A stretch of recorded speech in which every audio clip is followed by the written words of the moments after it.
cómo leer la Biblia y hoy vamos a continuar con eso.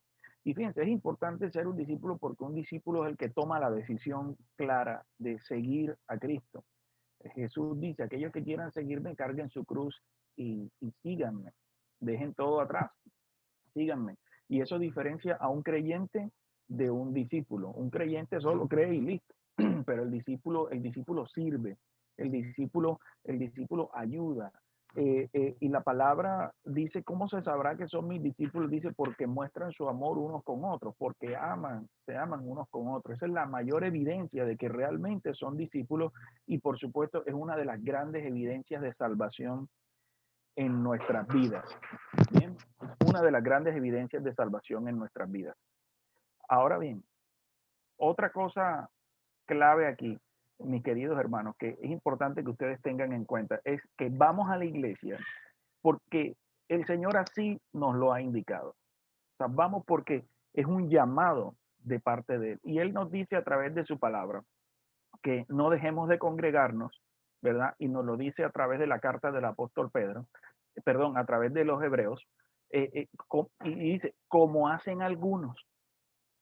Es decir, fíjate que el mensaje tiene una fuerte carga despectiva en el sentido de que hay algunos que no lo hacen, pero no dejemos de congregarnos. Ahora, ¿para qué congregarnos? Porque Dios nos llama a amar unos a otros, a amar al prójimo como a nosotros mismos, pero amar a Dios y nos llama a estar juntos. Y eso lo pueden ver en el capítulo 1 de Hechos y en el capítulo 2 de Hechos. Capítulo 1 les dice, no se separen, estén juntos. Y en el capítulo 2 se cumple la promesa de desciende el Espíritu Santo a quienes están unidos, orando, alabando al Señor. Por lo tanto, nos llama a una vida corporativa como cuerpo. Pero en esa vida como cuerpo, ¿cómo somos alimentados? No somos alimentados solo por lo que el pastor nos dice.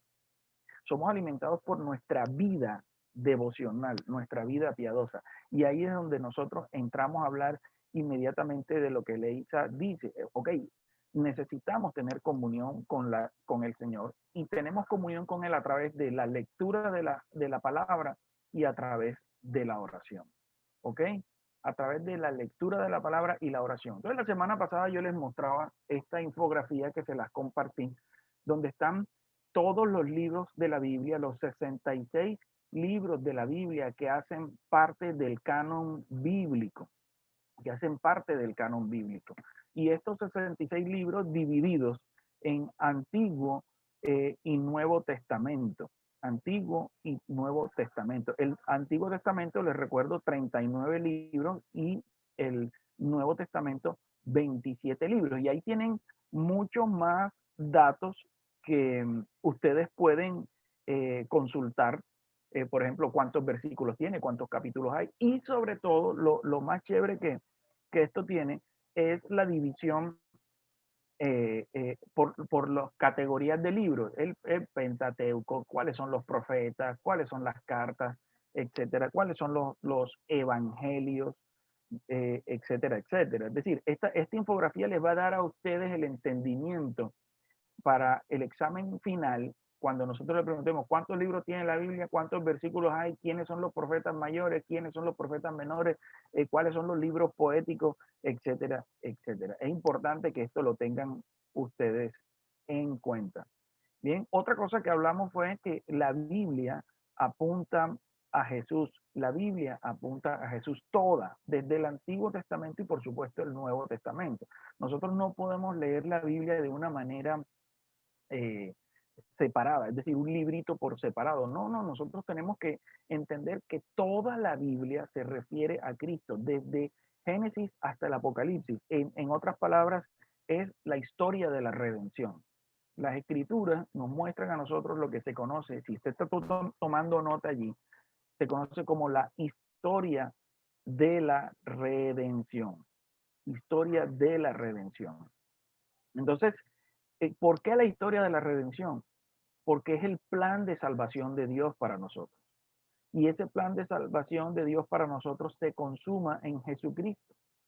Por eso todo apunta a Él. Y fíjense los diferentes tópicos clave que hacen parte de esa narrativa, los pactos, la presencia de Dios, todo lo que tiene que ver con el tabernáculo, el sacrificio o los sacrificios que también tienen que ver con el tema del tabernáculo, el concepto de reino, la salvación, la ley, el espíritu. O sea, todo esto apunta específicamente a Jesucristo, se consuma en Jesucristo, se consolida en Jesucristo y de ahí en adelante todo depende de Jesucristo. Por eso ya, como dice el apóstol Pablo, no estamos sujetos al cumplimiento obligatorio de la ley para salvación, sino para la honra de Dios, que es diferente.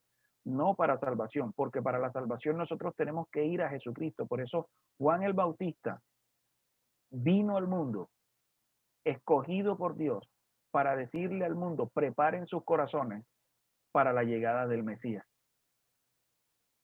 ¿Ven? Entonces, eso lo vamos a ver en esta serie de Navidad, en estas predicaciones. Vamos a estar viendo de qué se trata todo esto y todo apunta a Cristo. Yo quiero saber si hasta aquí ustedes tienen alguna pregunta o si está claro. Totalmente claro Muy para bien, mí. muy bien, muy bien. Los demás compañeros, ¿qué dicen? ¿Está claro? Claro, Pastor J. Ok, perfecto. Ahora, ustedes me habían hecho una pregunta, ¿cómo fue que se organizó la Biblia? Miren, hay una historia de eso y comienza más o menos en el siglo II. Póngale más o menos años 150, años 170, con un canon que se empieza a considerar como el canon Muratori, y, y de ahí en adelante empiezan a darse una serie de ejercicios de organización de las escrituras basadas fundamentalmente en los autores, en las concordancias, en las relaciones que hay entre un libro y otro, las evidencias espirituales que apuntan a Cristo en efecto. Entonces, no es un tema que vamos a hablar hoy, eso es un tema que tocaremos en profundidad después, cuando hagamos los estudios bíblicos, pero todo lo que ustedes tienen que saber, y es importante, es que toda la escritura es inspirada por Dios y que todo aquello que ha llevado a organizar las escrituras de la manera en que están organizadas sigue siendo inspiración de Dios. Porque además es inspiración de Dios y es por el Espíritu que ustedes hoy están aquí reunidos, están aquí sentados, compartiendo estas enseñanzas que vienen de la palabra del Señor. Entonces, no hay algo que se mueva en ese sentido si no es porque Dios lo permita y es su Espíritu obrando. ¿Ven? Por eso nosotros tenemos que entender un poco todo esto que estamos hablando para que podamos discernir entre aquello que es correcto y lo que es incorrecto. Después hablaremos de los cánones y todas estas cosas.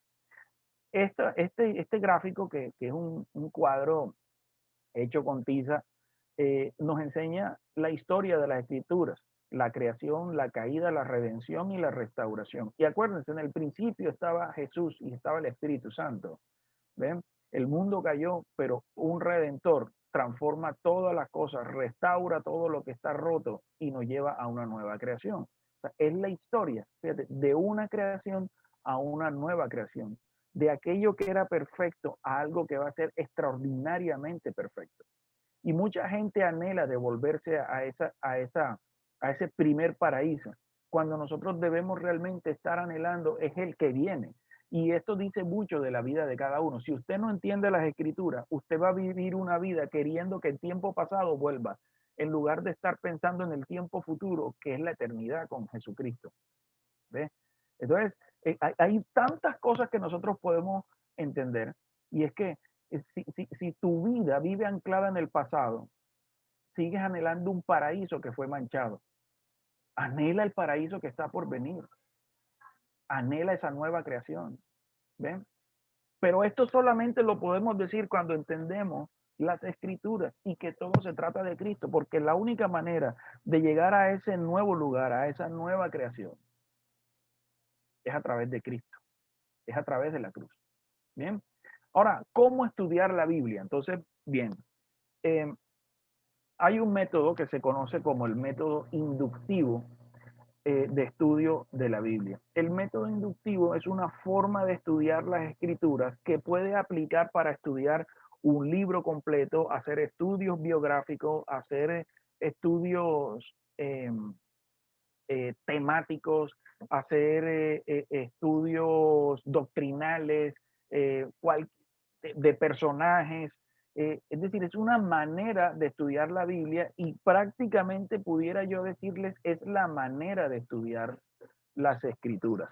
Bien, entonces quiero que en ese sentido estemos ubicados, mis queridos amigos, en que hay un método para estudiar la Biblia. Es decir, leer la Biblia no solamente implica sentarse frente a un libro y mirar qué es lo que dice. No, no, no. Leer la Biblia implica hacer un ejercicio de análisis, de comprensión de lectura, pero también de cruzar información. Entonces, si están tomando nota, y esto lo vamos a profundizar cuando hagamos el curso de estudio bíblico. Si están tomando nota, el método inductivo se divide en tres grandes pasos. Paso número 1 se llama observación. Paso número 2 se llama interpretación. Y el paso número 3 se llama aplicación. ¿Ok? Ahora, el paso número 1, observación. Aquí el autor pone enfocado en lo obvio. ¿Qué hacemos en observación? Observamos. Para observar necesitamos decirle al Espíritu Santo, ilumíname para poder razonar y entender los hechos y la información de aquel momento, no del momento de hoy. No sé si me estoy haciendo entender, mis queridos hermanos, de aquel momento. ¿Por qué en aquel momento, en Jeremías 29:7, Dios le estaba diciendo al pueblo de Israel que allí en el exilio tenían que florecer, tenían que construir casas, tenían que producir, tenían que embellecer todo eso? ¿Por qué se los estaba diciendo? ¿Por qué a través de Jeremías se los estaba diciendo? Y eso hay que entenderlo. Entonces hay que empezar a mirar en el contexto qué era lo que estaba pasando allí. Ok, ¿quién está hablando? Ok, aquí está hablando. Busquen Jeremías 21, Jeremías 29, versículos 1 al 7, por favor. Y vamos a hacer un ejercicio rapidito. Jeremías 29 del 1 al 7. Yo voy a cerrar aquí, también lo voy a buscar. Y vamos a hablar de observación.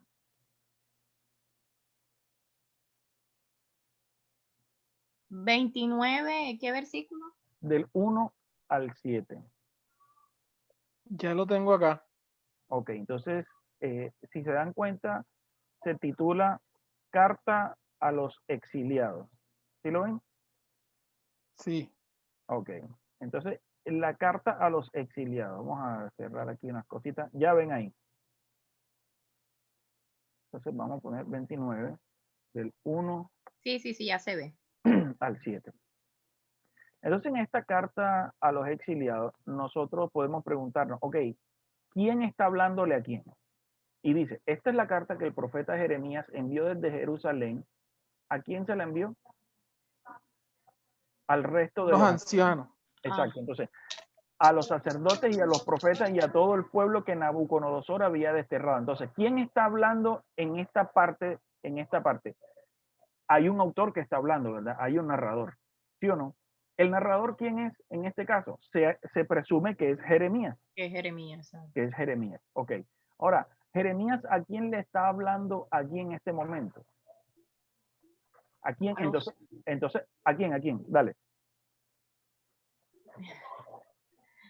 A todos los desterrados de Babilonia por el rey Los Nabucodonosor. sacerdotes, los profetas, a todo el pueblo de Nabucodonosor que había desterrado de Jerusalén. Ok, esto es lo que dice el versículo 29. Exacto. Pero hay que hacerse una pregunta más grande todavía. ¿A quién está dirigido el libro? Ok. ¿Sí ves?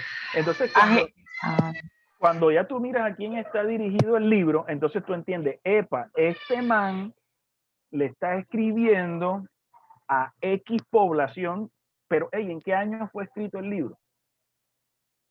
No, en el año tal, ok, perfecto, pero en ese año, ¿qué pasó? ¿Qué estaba pasando políticamente? ¿Cuál era la situación económica, geográfica, cultural? ¿Había fiestas, no había fiestas? Es decir, ¿qué estaba pasando? ¿Estaban realmente, sí fue escrito en medio del exilio? ¿Fue post-exílico? ¿En qué momento fue escrito? ¿verdad? Y eso empieza a darte razones. Epa, entonces el autor escribió este libro con esta intención. No sé si me estoy haciendo entender. Ojo que estoy hablándoles esto muy rápido porque vamos a darles un curso de esto. Pero aquí les estoy explicando que la Biblia, para entenderla, se necesita un método. Entonces, en el versículo 29, Jeremías le está enviando una carta, ¿verdad? Una carta a los ancianos que estaban en el exilio, a los sacerdotes, a los profetas y a todo el pueblo que Nabucodonosor había desterrado de Jerusalén a Babilonia. ¿Cuándo sucedió esto? Ojo, sucedió después. O sea, todo lo que estoy haciendo aquí es observar. Yo no estoy inventándome nada. Yo lo que estoy diciendo es literalmente lo que ahí está, ¿cierto? La carta fue enviada. ¿Quién mandó la carta? ¿Verdad? Elasá, ¿verdad? Y Gemarías, ¿verdad? ¿A quién se había enviado al rey Nabucodonosor? La carta decía, así dice el Señor Nabucodonosor, el Señor Todopoderoso. Entonces, ¿la carta de qué se trata? ¿De un mensaje de quién? Pregunto. Del Señor Del Señor. ¿A quién está dirigido el mensaje del Señor? a todos los que he deportado de Jerusalén a Babilonia. ¿Y qué les dice? Okay, que construyan casas, que las habiten, que planten huertos. Que se casen, tengan hijos. Exacto. Cásense. Exactamente. Estoy siendo claro, ¿verdad? Con el ejercicio que les estoy planteando. Sí, claro. Y ahí estamos haciendo observación, ahí no hemos inventado nada. Y tú puedes decir, miércoles, Dios le está Así es. dando una instrucción brava a un pueblo que está en el exilio, y a ese pueblo que está en el exilio, a través de un profeta que se llama Jeremías, que dirige la carta a estos personajes, está indicándole, prosperen, prosperen. Ahora bien, interpretemos eso en ese momento. Ahora voy a cerrar aquí y voy a irme a la otra diapositiva, a la otra imagen. Entonces, estamos en observación, ¿sí o no? Entonces, Señor, ilumíname y ayúdame a entender qué hay allí, cuáles son los hechos y cuál es la información. ¿Sí estoy siendo claro? ¿Cuáles son los hechos y cuál es la información? Ahora bien, segundo, Señor, ayúdame ahora a entender lo que en el contexto de ese texto está pasando. Entonces, claro, hay un pueblo en el exilio, hay un pueblo que está padeciendo, hay un pueblo que se está quejando, pero ¿cómo es posible si tenemos el COVID? ¿Cómo es posible si es que no hay plata? ¿Cómo es posible si es que me quedé sin trabajo? Pero ¿cómo es posible? Mira esta gente maleducada. ¿Cómo es posible si la gente no usa tapabocas? Pero ¿cómo es posible si la gente no respeta? Ese pueblo, Dios en aquel entonces, que está en el exilio, ay, pero ahora mira el presidente que nos tocó, ahora mira el alcalde que nos tocó, ey, les tocó. Les tocó Nabucodonosor, una invasión. Y luego se los llevaron y los sacaron de su tierra para otro lado. Ah, pero allá me sacaron de mi tierra y no sé qué. Y Dios les dice, hey, ¿saben una cosa? Allí donde te pusieron, prospera. Entonces, interpretación. ¿Qué está diciéndole Dios a ellos? Prosperen, avancen. En otras palabras, Dios les está diciendo, en lugar de quejarse, sepan que están vivos, porque yo he permitido que ustedes estén vivos aún en medio del exilio. Y porque yo he permitido que estén vivos en medio del exilio y yo los creé a ustedes. Ah, pero ¿cómo así que los creé si ahí no habla de que Él los creó? Espérate, es que tú no sabes que la Biblia se trata del plan redentor y que Dios creó a todos y eso está en Génesis. Entonces, si la está hablando de florecimiento, ¿tú no te acuerdas que Génesis dice y ahora vayan y juzguen el mundo y háganlo florecer y multiplíquense y todo? Entonces, ¿no será que aquí les está recordando lo mismo que les dijo en Génesis? Porque es que la Biblia tiene un encadenamiento. Y si nosotros no vemos la armonía, el encadenamiento y estas cosas, entonces no estamos leyendo la Biblia, estamos leyendo libros sueltos. Estoy haciéndome entender, mis queridos hermanos. Claro, Sí. claro que sí. Entonces aquí vemos que él le dice, hey, florezcan, no, florezcan. Están en el exilio, florezcan, no se quejen, no se quejen. Entonces yo puedo conectarlo con Lucas 8:22. Están los discípulos en medio del lago en tremenda tormenta y Jesús está durmiendo. Y cuando se arma la tormenta se asustan. ¡Ay, ay, ay, ay! Y Jesús se levanta y le dice, hey, déjense de tanta cosa, si yo estoy con ustedes, ¿dónde está la fe de ustedes? Entonces, Jesús está haciendo una correlación entre cada reafirmación de la fe, en cada reafirmación de, sean serios, hombres, porque si ustedes están poniendo la fe en mí, yo soy el que salva, yo soy el que ordena las cosas. Y si yo les digo que lo hagan, háganlo. Porque si ustedes no hacen lo que yo les digo, no les va a ir bien. Y ese es el mensaje de Dios en el Antiguo Testamento. Es el mensaje de Jesús, ¿verdad? Directamente. Es el mensaje del apóstol Pablo. Es el mensaje de todas las cartas. Y es lo que en Apocalipsis se nos dice. ¡Hey! Va a venir el momento en que se van a separar las ovejas de los cabritos. Ahora, ¿pero qué tiene que ver esto con esto? Ok, porque es que Dios le está hablando a un pueblo que anda quejándose y ahí va a ocurrir lo siguiente. Los que escuchan la voz del Señor se van a dar cuenta que los planes de Dios, porque eso es lo que sigue más adelante, son perfectos, mejores que los nuestros. Pero aquellos que no se acogen a los planes de Dios, sino que quieren vivir a su manera, creyendo en santos, vírgenes, dioses, prendiendo velas, incienso, haciendo camándulas y un poco de cosas, se van a perder. Y hay una cosa que bíblicamente se llama el lago de fuego. Y yo me imagino que eso quema. ¿Por qué? Porque no están haciendo lo que Dios ha dicho. Aquí Dios les está diciendo, vayan, florezcan. En otras palabras, en interpretación, fíjense que nos hemos quedado en ese pueblo en el exilio, entendiendo lo que ahí está pasando. Ahora, el tercer punto, aplicación, significa Dios, ahora guíame, Espíritu Santo, para entender esto, cómo funciona como un principio para mi vida, cómo transforma esto mi vida, cómo me lleva a ser obediente a ti. Como hombre, estoy buscando darme cuenta de lo que ahí está diciendo. ¿Qué es la aplicación? Señor, ¿esto cómo aplica en mi vida? Entonces, tráelo hoy a tu vida. Tráelo hoy a tu vida. ¿Verdad? Entonces, hoy en mi vida, ¿de qué me quejo? Hoy en mi vida, estoy en un exilio. ¿Qué representa el exilio para mí hoy en mi vida? Que no estoy trabajando en lo que me gusta, que no puedo vivir en mi casa propia, sino que tengo que vivir en la casa de mi familia, que por ejemplo, en el caso de Raúl, que no vivo en Venezuela y estoy viviendo ahora en otro país. Todo eso representa exilio, ¿verdad? Que yo trabajaba en una oficina y era tronco oficina bien bacana y ahora me mandaron a una oficina chiquita. Mejor dicho, ahora no tengo oficina. Eso también es el exilio. Que me quedé sin plata y ahora me toca hacer maraña. Eso también representa un tipo de exilio, ¿verdad? Entonces, en medio de ese exilio, tú tienes dos opciones. O a seguir haciendo como estaba haciendo Israel, desobediente, torcido, desviado, buscando hacer las marañas con chanchullo, o obedecer a Dios y decir, ser como el siervo fiel. Con lo que tengo, avanzo. ¿Ves? Porque la palabra dice, buen siervo y fiel. Sobre poco has sido fiel, sobre mucho serás puesto. Y no estamos hablando que será puesto mucho en billetes, sino estamos hablando del reino de Dios. Ahora, gloria a Dios si prosperas económicamente, porque Dios no se opone a eso. Él se opone a que tu corazón esté puesto en el dinero. Eso es diferente. Entonces se dan cuenta cómo de Jeremías 29:7 hemos hecho la observación de lo que pasó en ese momento histórico, la interpretación de ese momento histórico y luego la aplicación. Y entonces ahora eso, ¿cómo se ve en mi vida? ¿Ve? Pero fíjense que hemos conectado Jeremías 29:7 con Génesis 1:28, con Lucas 8:22-25, ¿sí ve? Con Mateo, creo que 25:14-30. ¿Ven?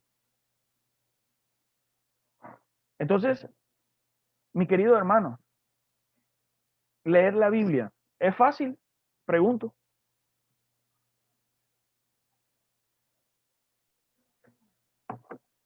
¿Qué dirían? Yo creo que es complicada, pero se facilita cuando uno tiene un método correcto o una guía. Correcto, correcto, correcto. Cuando hay un método, una guía. Ahora, fíjense, leer, ok, cualquier persona que lea puede leer. Voy a mandarles algo aquí, una fotico que les voy a mandar al... Cualquier persona que lea puede leer. El asunto es, ¿estás realmente entendiendo lo que la Biblia quiere decir? ¿O tú estás entendiendo que el Señor es mi pastor, nada me faltará, entonces no voy a tener dinero, declaro que voy a tener dinero, declaro que eso que vi y tierra que pise es mía? Yo me acuerdo, y fíjense el error, tierra que pisares, reclámala como propia. Entonces Jerry Mina lo contrata el Barcelona Fútbol Club y él se quita los zapatos y pisa la tierra, el Camp Nou, y esto será mío, y lo echaron. No jugó. Eso, que como que, hey, ¿de qué Biblia me estás hablando tú? De los extraterrestres. Porque realmente la Biblia no dice eso. Realmente la Biblia no dice, pero está, reclámalo como tuyo, eso no es ni tuyo. Empezando por ahí. Nada de eso es nuestro. Eso no era de Jerry Mina nunca. Pero todo el mundo y los medios de comunicación salieron diciendo, es que él lo dijo y él es un hombre de Dios porque reclamó la tierra. No, mi hermano, eso no es de él. Al revés, con total humildad, Señor, más bien yo me quito los zapatos y digo, Señor, piso esta tierra que te pertenece y si es tu voluntad, manténme aquí. Ayúdame a ser disciplinado. Y el Señor te va a responder como le dijo a Josué, esfuérzate y sé valiente. Mantente apegado a este libro de instrucciones, medítalo de día y de noche, no te apartes de él en ningún momento y te irá bien en todo lo que hagas. Eso es literal, o sea, ahí no hay nada que interpretar. No hay nada que interpretar, amigo. Entonces, por eso es importante entender que hay libros poéticos, que hay libros históricos, que hay libros proféticos, porque en el momento de entender la estructura literaria, narrativa de cada uno de los libros, nosotros vamos a poder entender cuándo hay una metáfora, cuándo hay símiles, cuándo hay analogías, pero también cuándo se comete un error que se llama alegoría. Es decir, hacer creer que todo se parece. Pastor, una preguntita. Adelante. Bueno, ya aquí analizando la explicación del método inductivo y de todo lo que los pasos que conllevan, yo tengo una duda bien grande. ¿Cómo puedo yo, porque vuelvo y les repito, aquí todo esto va basado mucho a la historia, todo es la historia, obviamente que yo no conozco. ¿Hay algún libro o algo donde de pronto me pueda a mí ayudar cuando yo esté leyendo, por ejemplo, el libro de Jeremías? Cómo en ese tiempo, cómo era la condición social, económica, política, de pronto como para entender un poco más el tema de la historia en ese entonces, ya cómo me traslado yo o cómo sé, porque de pronto yo puedo buscar en Google eh, el tema económico, político que estaba viviendo, pueden salir muchas cosas, entonces realmente cuál es, digamos, lo real como para yo decir, no, en ese entonces, en el año tal, estaba sucediendo esto, había un rey llamado tal, la situación económica era esta, había esto, como para yo, porque realmente yo en historia soy bien mala, mala. Mira, Entonces yo tengo que ir como hago con Sara y preguntarme por qué, el cómo, el para qué, el cuándo, para yo poder, para que mi mente, mi cabeza pueda entender y trasladarme a ese entonces de saber realmente cómo era esa situación y poder analizar, porque realmente ahí sí me poncho. bueno, lo primero que te quiero decir es no digas que tú eres mala para esto, porque realmente acuérdate que Proverbios nos enseña que la palabra tiene poder. Ahora, la palabra no tiene poder para sanar porque el que sana es Dios. O sea, tú puedes declarar todo lo que tú quieras, pero Dios es realmente el que sana. Tampoco vas a declarar que vas a tener billete porque eso depende de Dios y también depende de qué tanto trabajo tú hagas. Pero la palabra sí tiene la capacidad de engañarte. Ajá. En el sentido de que si tú siembras en ti, y esto va para todos, porque este es un comentario que tú lo estás haciendo valientemente, pero para muchos quizás también, y Mónica también lo comparte, yo también estoy nula en esto. Y miren, no podemos programarnos negativamente, entonces digamos, hey, me cuesta esto, Exacto. pero no digas yo Okay. porque tenemos, como dice Romanos 12, El renovemos bloqueo. nuestra mente, Ajá, exactamente, el bloqueo. renovemos nuestra mente. Y sepamos que por medio del Espíritu podemos resolver esas cosas. Entonces, dicho esto, ahora yo quiero decirles, todos los estudiosos del mundo y los no estudiosos del mundo utilizan herramientas. Ahí les voy a poner una en el chat. Es una de las más conocidas. Se llama Comentario Bíblico de Matthew Henry. Comentario Bíblico de Matthew Henry. ¿Sí lo ven? Ahí se lo puse en el chat del Zoom. Ahora bien, ese comentario bíblico de Matthew Henry tiene todo lo que tú me estás diciendo. Te habla de la historia, te habla de la política, te habla de la situación religiosa, te habla de la geografía, te explica todo de los personajes y tal. Entonces, cuando ya entremos en el curso detallado, yo les voy a explicar diferentes tipos de contextos que nosotros analizamos y que están dentro de la misma Biblia, pero también herramientas que les van a ayudar a ustedes a complementar aquello que no saben. Ahora, eso no significa que ustedes solos no puedan hacer su propio estudio. Claro que lo hay. Y hay herramientas. Yo tengo herramientas digitales, para eso, y bibliotecas y cosas y un poco de vaina. Todos usamos, Raúl también tiene una, y la iglesia, nosotros hemos estado subiendo materiales para tener una biblioteca en la iglesia con recursos que ustedes pueden consultar. ¿Ves? Ustedes pueden consultar. Y hay un software gratuito, pero ahora no les vamos a decir cuál es, a ninguno. Y Raúl también se compromete a no decirles a ninguno de ustedes cuál es, hasta que ustedes aprendan cómo es el método. ¿Ok? ¿Cómo es el método? ¿Estamos claros hasta aquí? Sí. Sí, sí, sí, claro, claro, claro. Perfecto. Entonces quiero que sepan, número uno, hay un método. El método es el método, es decir, el método inductivo es una base, es la plataforma. Y de ahí para arriba hay otros métodos que se los compartí en el chat de la escuela, el método de estudio bíblico devocional, resumen de capítulo, carácter, temático, biográfico, tópicos, estudio de palabras, trasfondo de un libro, estudio de un libro completo, análisis de capítulo, estudio de síntesis del libro, análisis de versículos. Ahí tienen, pero todo está basado en una plataforma. Es decir, el sistema operativo es lo que se conoce como método inductivo, el sistema operativo. Y de ahí hacia arriba se desarrollan todos los demás métodos, porque en todos hay que hacer observación, en todos hay que hacer interpretación y en todos hay que hacer aplicación. ¿Me hago entender? Sí, claro. Pastor, otra preguntita, usted disculpe. No, dale. En este caso, como, ¿qué recomiendan ustedes? ¿Que apliquemos este método con los evangelios primeramente, de acuerdo, digamos, al grado de análisis, como que ir empezando, o recomiendo otro libro, o el Génesis, o cualquiera, no, porque no sé si de pronto para algunos libros hay un poco más de complejidad, o de pronto de esa experiencia, de ya uno, el método, ya tenerlo como más masticadito, no sé si me hago entender. Sí, claro, claro. Mira, ahí para aprender el método lo hacemos con algunos pedazos de las escrituras que son sencillos. Pero cuando ya, digamos, lo soltamos después de que ustedes han aprendido el método, la sugerencia es que se agarre un libro que afiance el entendimiento de la deidad. Y por eso yo les decía, Juan, hay gente que dice, no, pero ya yo Juan lo leí, ok, pero es que ahora con método vas a leerlo diferente y vas a entender unas cosas completamente diferentes a como las habías entendido al principio.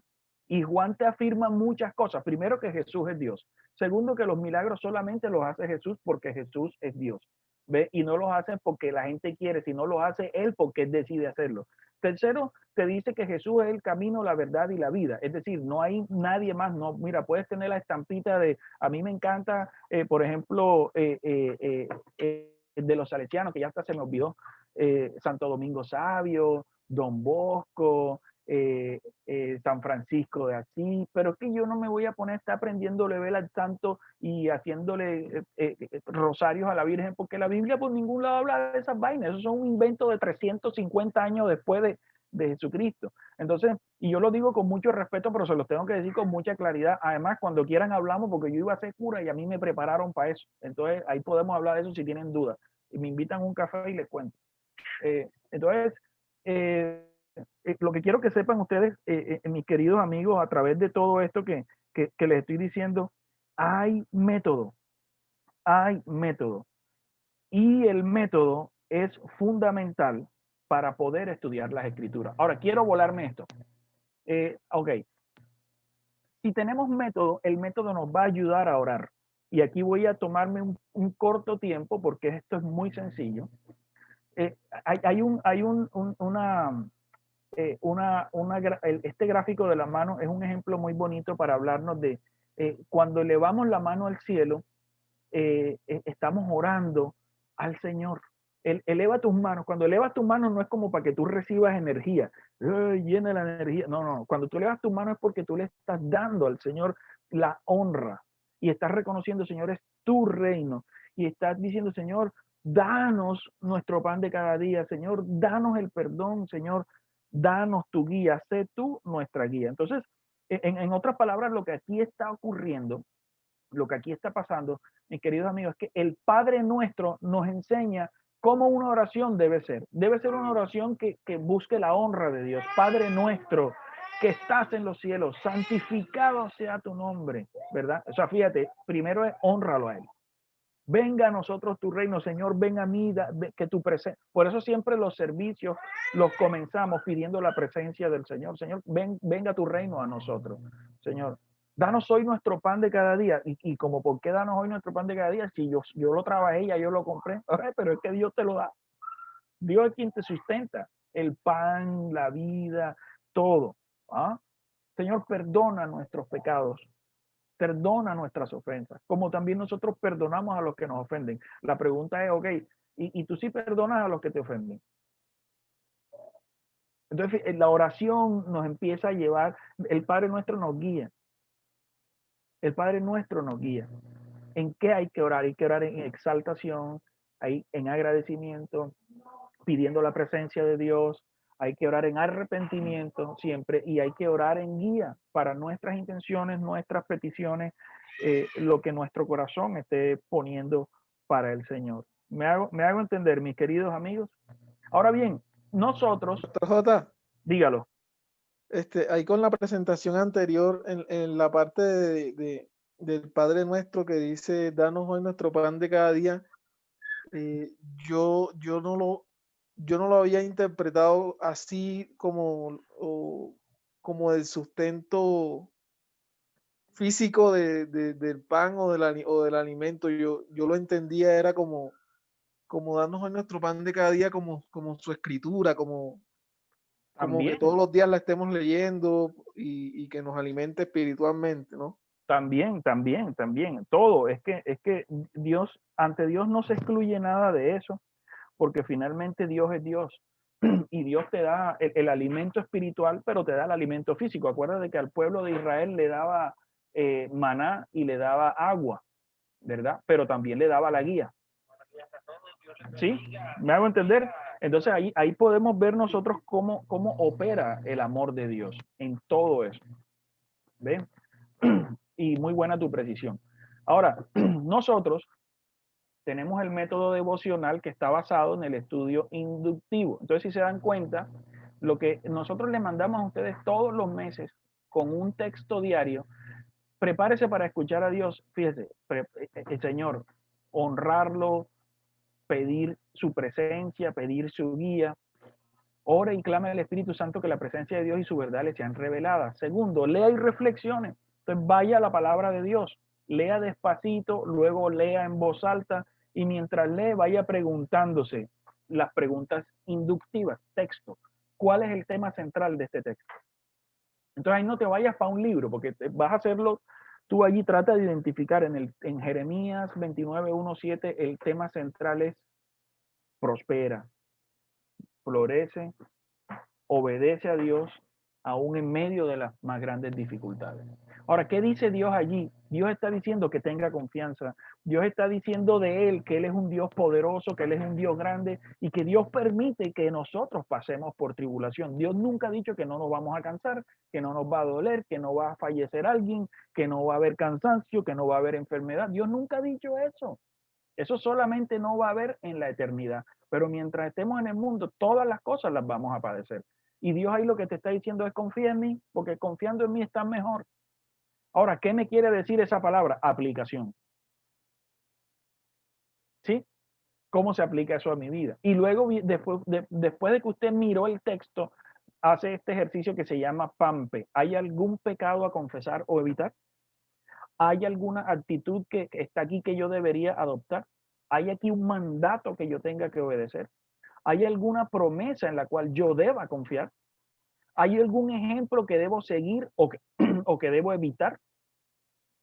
Y son preguntas que usted se hace y en el momento en que se las hace, tú te das cuenta que hay una promesa y hay una actitud y hay un mandato. La promesa, la actitud y el mandato es, la promesa es vas a florecer allí porque Dios lo está diciendo. ¿Cuál es el mandato? Que lo hagas. ¿Y cuál es la actitud? Emprende, sal adelante, no te quejes. Ahora, ¿hay un pecado? Sí, el orgullo y el individualismo, el egocentrismo por la queja, por quejarme. Eso significa que estoy buscando mi bienestar y no el bienestar de otros, no la honra de Dios. Entonces tengo que... Ahora, ¿qué ejemplo debería yo evitar allí? Debería no ser como ese pueblo infiel y desagradecido. Más bien debo ser como Dios quiere que yo sea. ¿Me estoy haciendo entender? Sí, sí, Sí. claro, claro. Sí. Muy bien. Luego responde a Dios y dice, habla a Él en oración para pedirle perdón o para agradecer o para pedirle un favor o para exaltarlo o para las 4 cosas. Y al final, agarra tu agendita y escribes allí tu conversación con Dios. ¿De qué hablaste hoy con Dios? ¿Cuál fue el versículo? ¿Cuál fue el tema? ¿Qué te dice Dios a través de esto? Pero ojo, no es lo que te diga tu corazón, es lo que te diga Dios.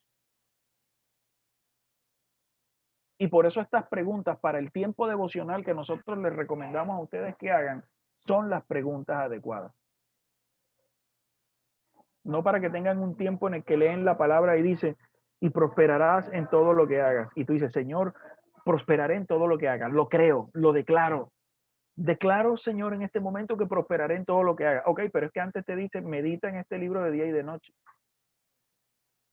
Cúmplelo a pie la letra. Y te dice que pongas tu corazón en él, no en las cosas de este mundo, también te dice las escrituras.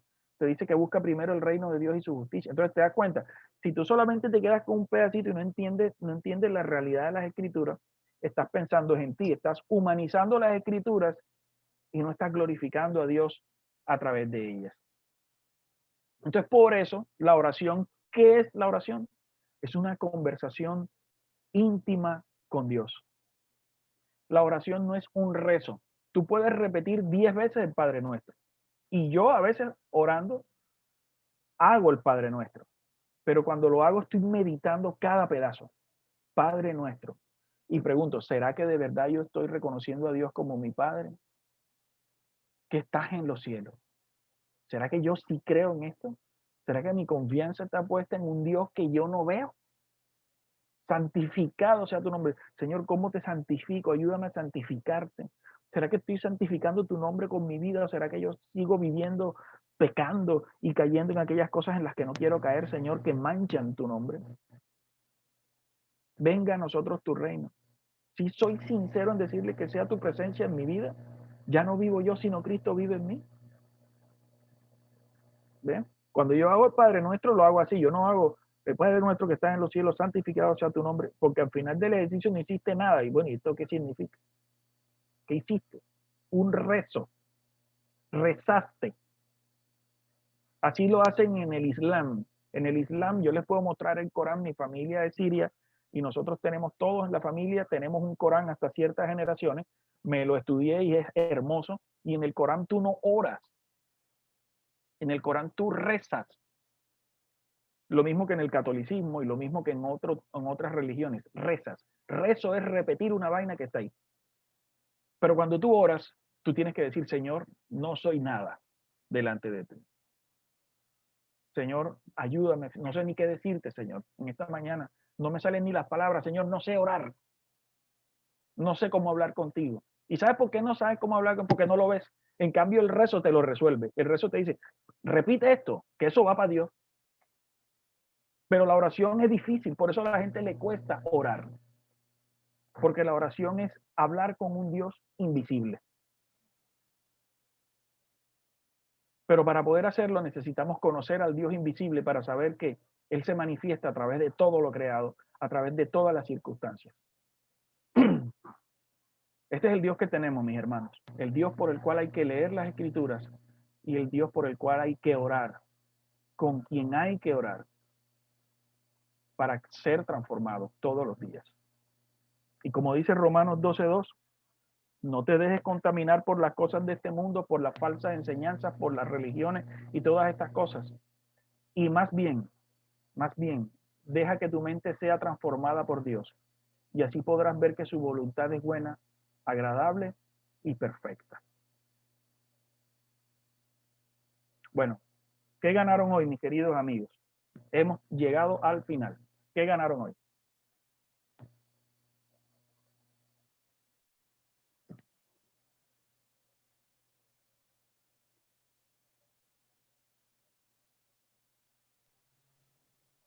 Les escucho. Hola. Adelante. Bueno, Jota, nos ganamos estos 3 tips, pues para empezar a interpretar, a comprender, pues las Sagradas Escrituras. Ya pues toca ponerlo en práctica. Sé que no es fácil, pero bueno, ahí colocándolo en práctica, porque ajá, eso de la práctica es la que hace al maestro. Toca leer y tratar pues de seguir el método para poder comprender realmente lo que nos quiere transmitir Dios. Y como dijiste ahorita, Juan, ya me lo he leído varias veces, bueno, toca. Y creo que quedó siempre como que con las mismas lagunas, pero ahora espero esta vez, ahora sí comprender realmente lo que me quiere transmitir el Señor. Amén. Amén. ¿Qué más? Bueno, yo aprendí bastante. Todos los días aprendo algo nuevo. Bueno, hoy particularmente, pues en la clase he comprendido acerca del método. Primeramente, buscar que el Espíritu Santo nos guíe para que nos abra el entendimiento, poder aplicarlo y sobre todo entender de que, bueno, sí, a veces uno se pone limitaciones, barreras y todo esto, y no, después de que el Espíritu Santo le haga entender a uno las cosas poco a poco, irlas analizando y comprendiendo, ¿ya? Y bueno, la verdad es que con el tema voy a verificar el tema de los comentarios bíblicos de Matthew y a ir estudiando, mirando trasladándome, porque yo no sé si es que mi mente, yo soy muy cositera en todo, entonces soy como muy minimalista, muy detallista, entonces tengo que trasladarme como si realmente yo estuviera viviendo en aquella época para poder entender bien y poder hablar con base. Porque Excelente. realmente si yo no conozco algo, pues yo sencillamente yo me quedo callada, porque ay, ¿qué voy a hablar si yo no sé ni qué pasó, ni cómo es esto?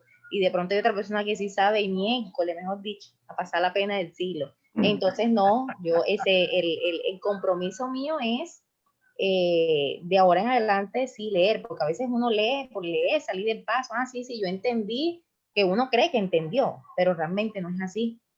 Entonces nos vamos a esta semana ir aplicando todo esto y bueno, les estaré contando.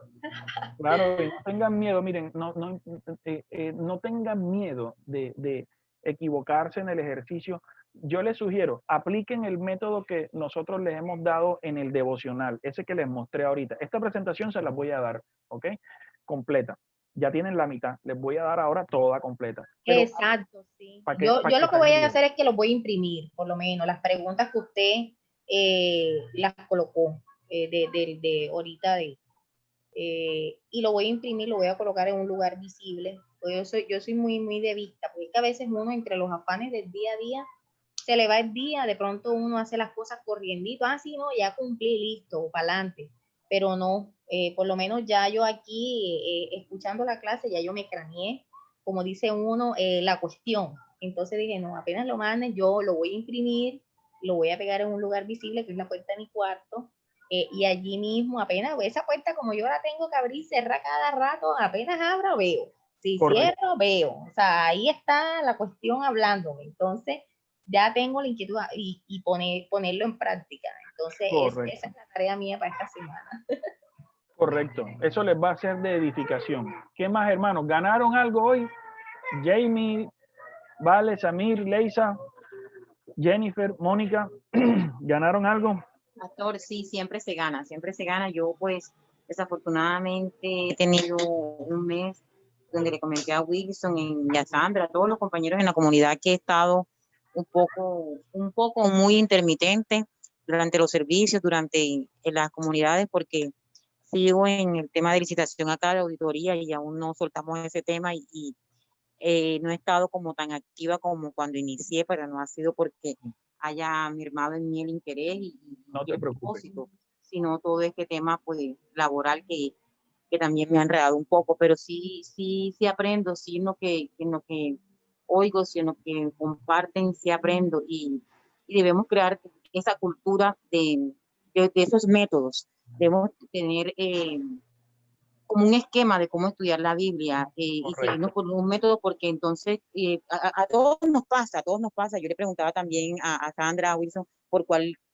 empiezo. Alguien hace unos años me dijo, te sugiero que empieces por Juan, porque Juan es un libro de mucho aprendizaje. Entonces, pues todo, pero Juan es como, ilustra mucho más el tema, es muy pedagógico, no sé qué, bueno, listo. Pero sí, uno coge y dice, bueno, ¿y por dónde empiezo? Si son tantos libros, empiezo por Génesis. Sí. Yo, pero si Génesis uno ya lo conoce, ya no sabe qué pasa en Génesis. No, el Apocalipsis, no, eso me da pavor. Yo no leo el Apocalipsis, eso me da miedo. Claro, Entonces, y como decimos, no es lo que haya pasado, sino es Dios nunca va a dejar de hablarnos a través de lo que ya está escrito. Siempre va a hablar y siempre va a haber algo nuevo. Y mientras más nosotros aprendemos esto que estamos aprendiendo, más vas a encontrar sentido en lo que Él te está diciendo. ¿Ven? Mónica, Samir, Leisa, ¿ganaron Bueno, algo? pastor, claro que se ganó bastante, porque es que entendiendo que para poder leer la Biblia hay que tener un método para poder comprenderla, porque es que si uno se pone a leerla por leerla, o sea, aquí yo creo que todos tenemos un análisis y una crítica para entender y leer un libro, Correcto. pero la cuestión es, o sea, entender el mensaje de todos los 66 libros, entender su contexto, para no caer en el error que muchos caemos de leernos un versículo, un capítulo e interpretarlo a nuestra manera. Es correcto. Y está mal, porque como usted daba el ejemplo, hay personas, yo tengo compañeros que son cristianos, y ellos decretan mucho. Y ellos dicen, decreto en el nombre del Señor que pan, que esto es así, así, y entonces, y eso no es así, porque pues Dios es el que tiene la voluntad de hacer las cosas cuando Él lo desea y como Él lo ha planeado, y no es solo decretar por decretar. Y es como entender lo mismo también, o sea, por lo menos yo tengo una situación con mi esposa, porque, o sea, ella ha estado en este mismo proceso desde el mismo día que yo ingresé, ella ingresó. Pero yo no sé, o sea, ella todavía o sea, no ha entendido, yo no sé cómo explicarle más las cosas, porque ella le han explicado lo mismo que me han explicado a mí, pero no sé qué pasa, que no, ella continúa, por ejemplo, y ella piensa que cuando yo digo de que, flaca, pero ¿por qué le rezas a San Gabriel, por ejemplo, o a la Virgen? Ella piensa que yo lo hago porque es que me caen mal. No, yo sé que ellos son, por ejemplo, yo sé que son unos ángeles que de Dios, yo sé que la Virgen fue escogida por Dios por un propósito, pero yo tengo claro que quien hace las cosas es Dios. Y Y pues de lo que he aprendido en estos 2 meses y alguito, es que el camino es Jesús. O sea, yo, ¿por qué pedirle yo a alguien para que interceda por mí ante Jesús si es que Jesús ya me dijo que por medio de él es que es la cosa? Entonces, yo eso es lo que no comprendo. Que Claro. a veces, yo a veces creo que ya lo he entendido, pero a Mónica se le ha hecho difícil. No sé qué pasa. Bueno, no, eso es normal en los procesos en los que nosotros estamos y de las tradiciones en las que la mayoría de los latinoamericanos venimos. Entonces, no se desesperen por eso y más bien les voy a desafiar a todos ustedes a que hagan un ejercicio. Utilicen el método inductivo para analizar este versículo que les acabo de poner allí en el chat. Juan 14, 6, 7. Juan 14, Juan capítulo 14, versículos 6 y 7. Y dice, yo soy el camino, la verdad y la vida, le contestó Jesús. Nadie llega al Padre sino por mí. Si ustedes realmente me conocieran, conocerían también a mi Padre. Y ya desde este momento lo conocen y lo han visto. En otras palabras, Jesús está diciendo, aquí no hay que ir a ningún otro lado. Pero, ¿será que eso es lo que está diciendo o está diciendo aún mucho más? Entonces quiero desafiarles a que hagan ese ejercicio. Vayan al comentario, mírenlo, lean los versículos antes de este para que entiendan el contexto el literario, el contexto eh, del texto, perdón. Texto. Pastor, una última preguntita, ahora que usted trae a colación, yo realmente cuando leo, algo que a mí me decían mucho era, tienes que tratar de leerte el capítulo o los versículos anteriores a este texto y los posteriores, como para comprender más. Siempre es preferible o si es conveniente hacerlo para de pronto como que ir despejando más. Correcto, correcto. Eso es parte del ejercicio de hacer el análisis en el contexto. ¿Ven? Entonces, eso es una parte de lo que hay que hacer. Entonces, nada, adelante, adelante, mis queridos amigos. Esto va a ser de mucho provecho y en enero cuando retomemos, muy probablemente ya les vamos a indicar en qué momento iniciamos el estudio, cómo se estudia la Biblia en profundidad y ahí van a recibir mucha información y ustedes necesitan aprenderla porque cuando Dios nos llama y nos pone en estos espacios es para que nosotros también le enseñemos a otras personas, ¿vale? Bueno, oremos entonces para cerrar. Gracias por haber participado. Hoy es la última clase de este año. Ya en enero vamos a retomar, a menos que el coordinador, que es Raúl, diga otra cosa. Creo que vale la pena que hagan un resumen de lo aprendido hasta la fecha y se lo compartan a él. Eso sí lo sugiero yo por acá. Creo que hay mucho para ganar y mucho para desarrollar por parte de ustedes. Así que oremos.